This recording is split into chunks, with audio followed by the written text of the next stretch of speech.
আসসালামু আলাইকুম, শুভ দুপুরের শুভেচ্ছা।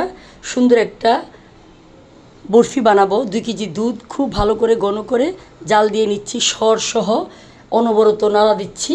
এখন অল্প পরিমাণে চিনি দিয়ে দিলাম।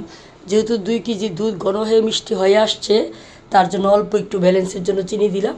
পাশাপাশি এই তো আপনার অল্প একটু সুজি দিব। এই পরিমাণ সুজি, 2 কেজি দুধের সাথে এই পরিমাণ সুজি দিলেই একদম সন্দেশগুলো পারফেক্ট হবে। দুধের সন্দেশ খেতে অনেক মজা, বাচ্চারা খুব পছন্দ করে। এই তো অনবরত নাড়তে নাড়তে নাড়তে নাড়তে এক পর্যায়ে ঘন হয়ে আসবে। খুবই ধৈর্যের পরীক্ষা, এক জায়গায় দাঁড়িয়ে দাঁড়িয়ে রান্না করতে হয়। যেহেতু মেয়েদের পছন্দ, মাঝে মাঝে ওদের পছন্দের জন্য আসলে কষ্টটা করা। 1 চামচ ঘি দিয়ে দিলাম, এতে করে ফ্লেভারটা খুব ভালো আসে, খেতেও ভালো লাগে। আস্তে আস্তে অনবরত নাড়তে নাড়তে এক সময় এটা খুব ঘন হয়ে আসবে। এটা সম্পূর্ণই হাতের উপরে নাড়াচাড়া। হঠাৎ বাচ্চারা বলল দুধের সন্দেশ খাবে। এই তো তৈরি হয়ে গেল। এখন আস্তে আস্তে নামিয়ে নিব। নামিয়ে নিয়ে ঠান্ডা হলে বরফি শেপ করে নিব।